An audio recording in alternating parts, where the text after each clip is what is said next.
आज की हमारी वीडियो का टॉपिक है रैशनल एंड इरेशनल नंबर्स। तो आज हम रैशनल और इरेशनल नंबर को डिटेल में करेंगे, जिसको हम परिमेय और अपरिमेय संख्या बोलते हैं। तो वीडियो को एंड तक देखते रहें, तभी आपको जो टॉपिक है क्लियर होगा। तो सबसे पहले देखो, रैशनल नंबर क्या होता है। रैशनल नंबर है जिसे हम p अपॉन क्यू फॉर्म में लिख सकते हैं। मतलब क्या है कि फ्रैक्शनल फॉर्म में लिखा जा सकता है। इसमें कंडीशन है कि जो क्यू की वैल्यू है वो जीरो नहीं लिख सकते हम, बाकी कोई भी वैल्यू लिख सकते हो आप। जीरो क्यू की जो है, जीरो के अलावा वन लिख सकते हो, 2, 3, 4, 5, बट जीरो नहीं लिखनी है। यहाँ पे जो है क्यू की वैल्यू जीरो क्यों नहीं लिखनी है, तो देखो सबसे पहले अगर मान लो मेरे पास कोई नंबर है 0/3, तो 0/3 इसका मतलब क्या है कि जीरो को 3 के साथ डिवाइड करना है। तो जब हम जीरो को 3 के साथ डिवाइड करेंगे तो आंसर आएगा हमारा जीरो। क्लियर। उसके बाद अगर मैं इसको लिखूं 3/0, तो अब इसका मतलब क्या है कि 3 को जीरो के साथ डिवाइड करना है। तो 3 को अगर हम जीरो के साथ डिवाइड करेंगे तो हमारा जो आंसर है वो आएगा इन्फिनिटी। बोल लो इसको, या इसे हम मैथ एरर भी बोल देते हैं, या इसको कैन नॉट बी डिवाइडेड, कुछ ऐसा मिलेगा आपको। अगर आप खुद से नहीं डिवाइड कर सकते इसको, तो मोबाइल से डिवाइड करके देखोगे तब भी आपको यही दिखाएगा, और अगर आप कैलकुलेटर से डिवाइड करोगे तब भी आपको यही दिखाएगा। तो हम किसी भी नंबर को जीरो से डिवाइड नहीं कर सकते। क्लियर। तो इस चीज का ध्यान रखना, इसलिए इन्होंने बोला है कि जो क्यू है, जो डिनोमिनेटर है, तो डिनोमिनेटर की वैल्यू जीरो नहीं रखनी है, जीरो के अलावा कुछ भी रख सकते हैं। क्योंकि अगर हम जीरो रखेंगे डिनोमिनेटर को, तो हमारा जो आंसर है वो इन्फिनिटी बन जाएगा, या जिसको हम मैथ एरर या कैन नॉट बी डिवाइडेड बोल लो। ठीक है, कुछ ऐसा आपका आंसर आएगा। तो ऐसी फॉर्म में हमें जो आंसर है वो नहीं लिखना है, या ऐसा आंसर हमारा नहीं आना चाहिए। तो इसलिए कंडीशन है कि जो डिनोमिनेटर है आपका, जो हर है, जो नीचे वाली वैल्यू है, वो जीरो नहीं होनी चाहिए, बाकी कुछ भी लिख सकते हो। तो अब देखो एग्जांपल लिखते हैं इसकी। जैसे मेरे पास है 1/2, 1/3, 1/4, 2/3, 3/5। तो ये जो नंबर हैं, ये नंबर सारे के सारे जो है रैशनल नंबर हैं। क्लियर। परिमेय संख्या जिसे हम बोलते हैं। उसके बाद नेक्स्ट है, अब जो हमारा रैशनल नंबर होता है वो फर्दर टू टाइप का होता है। रैशनल नंबर जो है उसकी फर्दर टू कैटेगरी है। सबसे पहली जो कैटेगरी है वो है टर्मिनेटिंग नंबर। Terminating number. और दूसरी जो कैटेगरी है, दूसरी कैटेगरी में आता है रैकरिंग नंबर। रैकरिंग नंबर, इसको मैं पूरा ही लिख देता हूँ, नंबर। क्लियर। तो दो टाइप का हमारा रैशनल नंबर होगा, एक है टर्मिनेटिंग टाइप और दूसरा है रैकरिंग नंबर। क्लियर। अब समझते हैं कि टर्मिनेटिंग का मतलब क्या है और रैकरिंग का मतलब क्या है, क्योंकि इसमें हम जो है रैशनल नंबर को डिटेल में समझेंगे। तो सबसे पहले देखो मेरे पास एक नंबर है 1/2। तो 1/2 जो है रैशनल नंबर है, क्योंकि इसको हमने p अपॉन क्यू फॉर्म में लिखा है। तो रैशनल नंबर क्या है, जो हमारा p अपॉन क्यू फॉर्म में होगा। और कंडीशन क्या है कि जो क्यू की वैल्यू है वो जीरो नहीं होनी चाहिए। क्लियर। तो 1/2 जो है रैशनल नंबर है। अब हम इसको डिवाइड करेंगे 1 को 2 के साथ, तो हमारा जो आंसर है वो आएगा 0.5। तो इसमें देखो ये जो 1 था वो 2 के साथ कंप्लीट डिवाइड हुआ है। तो अगर आपका जो रैशनल नंबर है, जिसमें न्यूमरेटर को आप डिनोमिनेटर के साथ डिवाइड करते हो, तो अगर वो कंप्लीट डिवाइड हो जाता है तो उसको हम बोलते हैं टर्मिनेटिंग नंबर। क्लियर। कोई और भी नंबर आप लिख सकते हो, जैसे मान लो मेरे पास कोई दूसरा नंबर ले लो, 3/5 आ गया। तो 3/5 ये भी रैशनल नंबर है। अगर हम 3 को 5 के साथ डिवाइड करेंगे तो हमारा जो आंसर है वो आएगा 0.6 या 0.6 बोल लो। क्लियर। तो इसमें भी जो हमारा नंबर है वो कंप्लीट डिवाइड हुआ है। इसका मतलब क्या है कि जो पॉइंट है वो टर्मिनेट हो गया, मतलब कंप्लीट आंसर दिया है उसने, तो इसको हम बोलते हैं टर्मिनेटिंग नंबर। और ये जो क्वालिटी है ये किसकी है, रैशनल नंबर की क्वालिटी है। तो जब भी हमारा कोई भी फ्रैक्शनल फॉर्म हमें दी जाएगी, p अपॉन क्यू फॉर्म में नंबर दिया जाएगा, तो अगर हमारा न्यूमरेटर डिनोमिनेटर दोनों कंप्लीट डिवाइड हो जाते हैं, तो कंप्लीट डिवाइड होके हमारा जो आंसर है वो कंप्लीट आंसर आया है, तो उसको हम बोलते हैं टर्मिनेटिंग नंबर। क्लियर।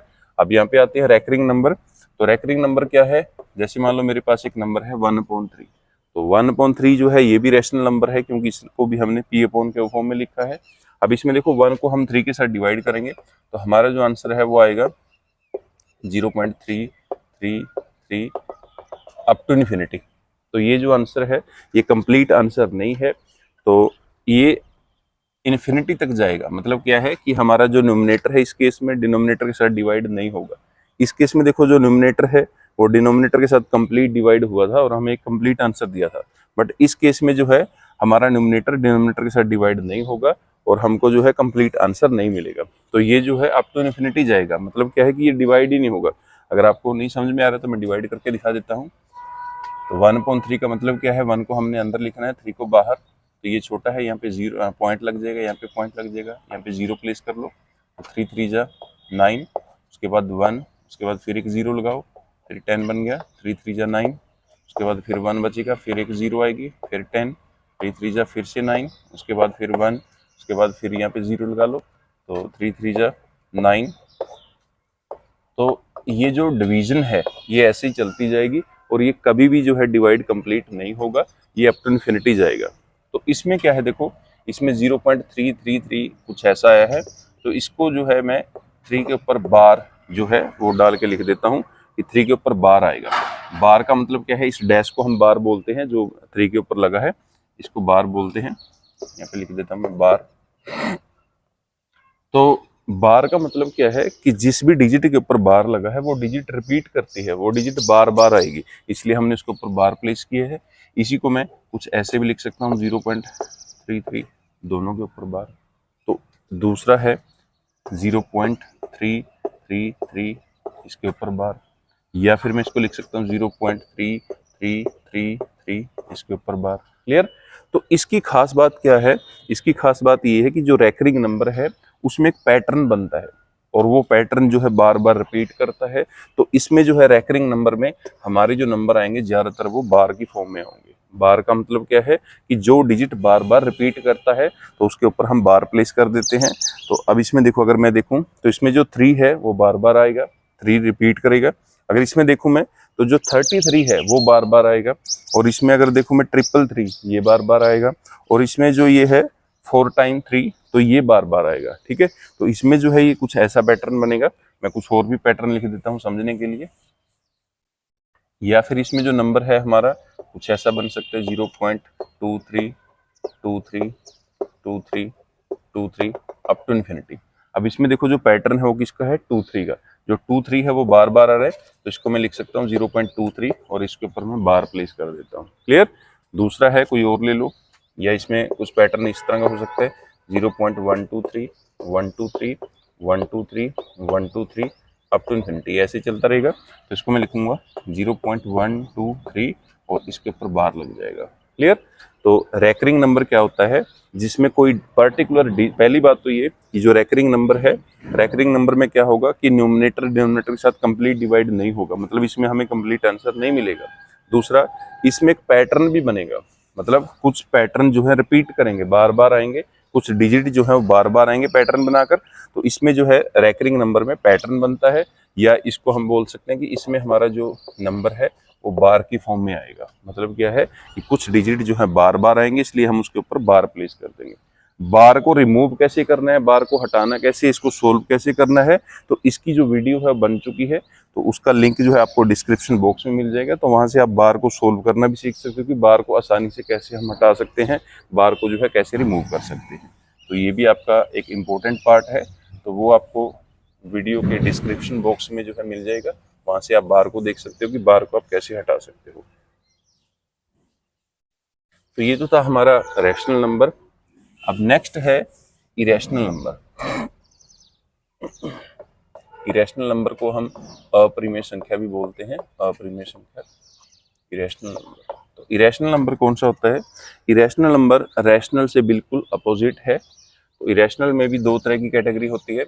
सबसे पहले तो देखो इरेशनल नंबर को समझो, इरेशनल नंबर है जिसको हम P अपॉन क्यू फॉर्म में नहीं लिख सकते। मतलब क्या है, रैशनल को हम P अपॉन क्यू फॉर्म में लिख सकते हैं, बट जो इरेशनल नंबर है उसको हम P अपॉन क्यू फॉर्म में नहीं लिख सकते। तो ये जो नंबर है ये ज्यादातर रूट के अंदर आपको मिलेगा। तो रूट के अंदर जैसे मान लो रूट के अंदर मैंने 2 लिख दिया, रूट के अंदर 3 लिख दिया, रूट के अंदर 5 लिख दिया, रूट के अंदर 6 लिख दिया।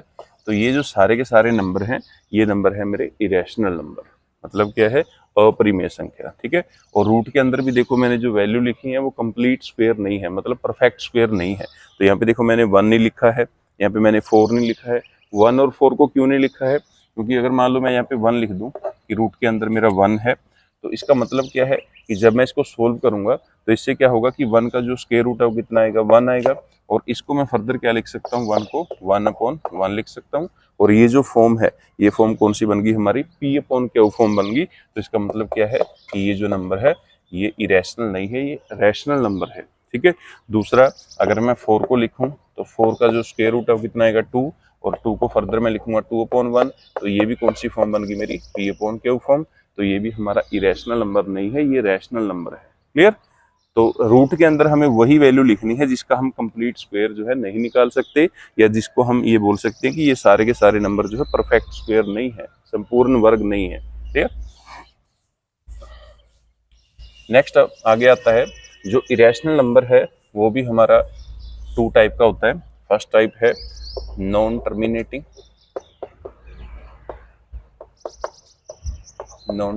नंबर,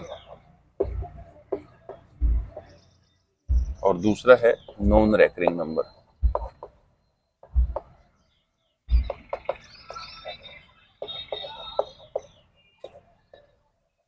तो ये इससे बिल्कुल अपोजिट टाइप है इसकी। इसकी देखो टाइप क्या थी, इसकी जो फर्स्ट टाइप थी वो थी टर्मिनेटिंग नंबर, जो सेकंड टाइप थी वो थी रेकरिंग नंबर। अब इसमें देखो ये क्या है, जो फर्स्ट टाइप है वो है नॉन टर्मिनेटिंग, और जो सेकंड टाइप है वो है मेरी नॉन रेकरिंग नंबर। क्लियर? तो नॉन का मतलब क्या है कि ये इससे बिल्कुल अपोजिट है, यहाँ पे भी नॉन का मतलब क्या है कि इससे बिल्कुल अपोजिट होगी। कैसे समझते हैं? तो सबसे पहले देखो, इरेशनल नंबर है जिसको हम P/Q फॉर्म में नहीं लिख सकते। तो ये जो नंबर है ज्यादातर रूट के अंदर होगा। तो अब मैं एक एग्जांपल के लिए लिख लेता हूँ √2। तो √2 जो है इरेशनल नंबर है।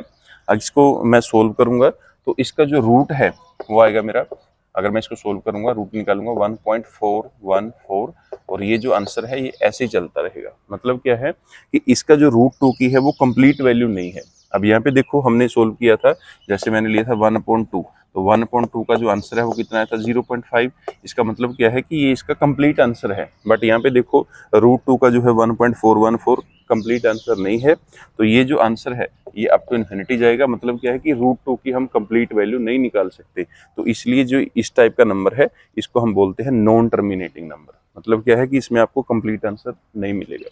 इसमें आपको कंप्लीट आंसर मिला था इसलिए इसको टर्मिनेटिंग नंबर बोलते हैं, और इसमें आपको कंप्लीट आंसर नहीं मिलेगा तो इसलिए ये कौन सा नंबर है, नॉन टर्मिनेटिंग। एक और मैं लिख देता हूँ, जैसे √3 है तो √3 का रूट निकालेंगे 1.732, और ये जो आंसर है अप टू इन्फिनिटी जाएगा। तो इसमें भी हमें कंप्लीट आंसर नहीं मिला है तो इसलिए ये भी क्या है, नॉन टर्मिनेटिंग नंबर। क्लियर? तो टर्मिनेटिंग में हमें कंप्लीट आंसर मिलेगा और नॉन टर्मिनेटिंग में हमें कंप्लीट आंसर नहीं मिलेगा। दूसरा देखो, नॉन रेकरिंग नंबर। अगर मैं √2 की वैल्यू निकालूं तो इसकी जो वैल्यू है 1.414, और ये जो वैल्यू है आगे भी ऐसी चलती रहेगी। ठीक है। अब इसमें क्या है, रेकरिंग नंबर में क्या हुआ था, जैसे 1/3 लिखा था मैंने तो 0.333 ये कुछ ऐसा बना था।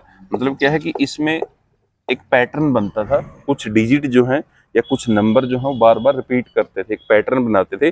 बट इसमें जो है कोई पैटर्न नहीं बनेगा। इसमें आपके जो है न्यू डिजिट आएंगे, नए नए डिजिट आएंगे, तो वो डिजिट कभी भी ना तो कोई पैटर्न बनाएंगे और ना ही वो डिजिट जो है बार बार रिपीट होगा। बार बार रिपीट होने का मतलब ये नहीं है कि 4 एक बार ही आ गया तो 4 दोबारा नहीं आएगा। यहाँ पे देखो 4 एक बार आया है दोबारा फिर आ गया, तो बार बार आने का मतलब ये है कि जैसे इसमें देखो 3 जो है बार बार आएगा, मतलब क्या इसमें कोई और डिजिट नहीं आएगा। ये इसको आप इन्फिनिटी तक सोल्व करते रहो तो इसमें 3 ही आएगा बार बार। तो इसलिए हम बोल रहे हैं कि जो 3 है वो रिपीट कर रहा है, वो बार बार आ रहा है। अब इसमें देखो हर एक बार जो है आपके नए नए डिजिट आएंगे तो इसमें कोई पर्टिकुलर पैटर्न नहीं बनेगा। अगर इसमें कोई पर्टिकुलर पैटर्न नहीं बनेगा तो इसलिए हम इसको बोलते हैं नॉन रेकरिंग नंबर। इसमें जो आपका पर्टिकुलर पैटर्न बनता था इसलिए हम इसको बोलते हैं रेकरिंग नंबर। रेकरिंग का मतलब क्या है, री अक्कर। तो रीअकर का मतलब क्या है, दोबारा दोबारा, ठीक है, कि कोई पर्टिकुलर डिजिट जो है रिपीट कर रहा है, बार बार आ रहा है। बट इसमें जो है नॉन रेकरिंग का मतलब क्या है, रेकरिंग से बिल्कुल अपोजिट, तो इसमें आपका जो पैटर्न है वो नहीं बनेगा। मतलब क्या है कि इसमें जो पैटर्न है वो रिपीट नहीं करेगा, वो बार बार नहीं आएगा, तो ये ऐसे ही चलता रहेगा। और इसको भी जो है ये अप टू इन्फिनिटी जाएगा। अब कुछ जो है इसको बोल देते हैं कि नॉन टर्मिनेटिंग और नॉन रेकरिंग में क्या डिफरेंस है। तो नॉन रेकरिंग और नॉन टर्मिनेटिंग में डिफरेंस क्या है, इसमें हमें समझना है कि ये जो √2 है वो हमें कंप्लीट आंसर नहीं देगा। मतलब क्या है कि इसकी जो वैल्यू है वो कंप्लीट नहीं आएगी, वो चलती ही रहेगी ऐसे। रेकरिंग में क्या था, हमें कंप्लीट आंसर मिला था, ठीक है। उसके बाद नॉन रेकरिंग का मतलब क्या है, सॉरी ये टर्मिनेटिंग नॉन टर्मिनेटिंग था। तो नॉन रेकरिंग का मतलब क्या है, नॉन रेकरिंग का मतलब है कि इसमें कोई पर्टिकुलर पैटर्न नहीं बनेगा, इसमें जो डिजिट हैं वो बार बार रिपीट नहीं करेंगे, वो पैटर्न नहीं बनाएंगे। और इसमें देखो क्या है, रेकरिंग नंबर में इसमें पैटर्न बनेगा, हर एक बार जो है आपका पैटर्न बनना चाहिए। तो इसमें देखो 0.333 ये पैटर्न बन रहा है। कोई और एग्जाम्पल मैं लिख देता हूँ, जैसे 2/3 है, तो 2/3 में क्या होगा, 0.666, ये ऐसे ही चलता रहेगा, ठीक है। तो इसको मैं क्या लिख सकता हूँ, 0.6 लिख के इसके ऊपर बार लगा देता हूँ, ठीक है। तो इसमें रैकरिंग नंबर में ज्यादातर जो नंबर हैं वो बार की फॉर्म में मिलेंगे आपको, और जो नॉन रैकरिंग है इसमें बार प्लेस हम नहीं कर सकते, क्योंकि इसमें कोई पैटर्न नहीं बनेगा, इसमें हर एक बार जो है आपके नए नए डिजिट आएंगे। तो ये था हमारा रैशनल एंड इरेशनल नंबर। अगर आपको समझ आ गया हो तो आप कमेंट बॉक्स में लिख सकते हो, कोई आपका डाउट रह गया तो उसको भी आप कमेंट बॉक्स में लिख सकते हो। तो ये था हमारा आज का topic, rational and irrational number. दोबारा से फिर थोड़ी सी रिवीजन करा देता हूँ। रैशनल नंबर है जिसको हम P/Q फॉर्म में लिख सकते हैं, और कंडीशन क्या है कि जो डिनोमिनेटर है, जो आपका नीचे वाला है जिसको हम हर बोलते हैं, तो उसकी वैल्यू 0 ना होनी चाहिए, 0 के अलावा उसकी वैल्यू कुछ भी हो सकती है। नेक्स्ट है कि रैशनल नंबर जो है उसकी दो कैटेगरी हैं या दो क्वालिटी हैं। पहली है कि टर्मिनेटिंग टाइप का होना चाहिए, दूसरी है कि रैकरिंग नंबर भी हो सकता है। तो टर्मिनेटिंग में क्या होगा कि जो आपका P/Q फॉर्म है वो आपको कंप्लीट आंसर देगा, अगर आप उसको डिवाइड करोगे तो उसमें आपका कंप्लीट आंसर आएगा। और रैकरिंग नंबर क्या है, रैकरिंग नंबर है कि जिसमें आप न्यूमिनेटर को डिनोमिनेटर के साथ डिवाइड करोगे तो वो डिवाइड तो होगा नहीं, कंप्लीट डिवाइड नहीं होगा। दूसरा, जब आप डिवाइड करोगे तो वो एक पर्टिकुलर पैटर्न बनाएगा जिसको हम बार बोलते हैं, कि वो चीज जो है बार बार आएगी, उसकी रेपिटेशन होगी, तो इसमें जो है बार की फॉर्म में लिखा जाएगा आपका जो आंसर है। दूसरा है इरेशनल नंबर, इरेशनल नंबर को जिसको हम अपरिमेय संख्या भी बोलते हैं, तो ये P/Q फॉर्म में नहीं लिखा जा सकता। इसकी दो कैटेगरी है, तो ये ज्यादातर रूट के अंदर होगा, जैसे रूट के अंदर 2 लिख लो, रूट के अंदर 3 लिख लो, रूट के अंदर 5 लिख लो, और रूट के अंदर वही वैल्यू लिखनी है जो परफेक्ट स्क्वायर नहीं है, ठीक है। क्योंकि जो रूट के अंदर परफेक्ट स्क्वायर आप लिखोगे तो वो आपका रैशनल नंबर बन जाएगा, इरेशनल नहीं रहेगा। अब इसकी भी दो टाइप है, non terminating number. Non terminating में क्या है कि जैसे रूट के अंदर 2 है तो ये इरेशनल नंबर है, इसको आप सोल्व करोगे, रूट निकालोगे, इसका स्क्वायर रूट निकालोगे, तो वो आंसर देगा आपको 1.414। ये ऐसे ही चलता रहेगा। मतलब क्या है कि कंप्लीट आंसर नहीं है, ये मैंने सिर्फ पॉइंट के बाद 3 डिजिट तक आंसर लिखा है इसका, तो ये जो आंसर है अप टू इन्फिनिटी जाएगा। ऐसे ही √3 का है 1.732, तो ये भी जो है अप टू 3 डिजिट मैंने निकाला है, तो ये जो आंसर है आपका अप टू इन्फिनिटी जाता है, ये भी कंप्लीट आंसर नहीं है। रैकरिंग में कंप्लीट था, नॉन रैकरिंग में कंप्लीट आंसर नहीं है, ठीक है। उसके बाद रैकरिंग में क्या हुआ था कि आपका जो है पैटर्न बनता था, बट इसमें जो है पैटर्न नहीं बनेगा, इसमें जो डिजिट हैं वो रिपीट नहीं करेंगे, हर एक बार जो है आपका नए नए डिजिट आएंगे जो कोई पैटर्न को फॉलो नहीं करेंगे। तो ये था हमारा आज का topic, rational and irrational number. और ये जो बार है कि बार को कैसे सोल्व करना है, बार को कैसे हटाना है, बार को रिमूव कैसे करना है, तो इसको आप आसानी से सीख सकते हो। इसके लिए अलग से वीडियो बनाई है, उसका लिंक आपको डिस्क्रिप्शन बॉक्स में मिल जाएगा, वहाँ से आप वीडियो को देख सकते हो। तो आज की वीडियो में इतना ही था, थैंक यू।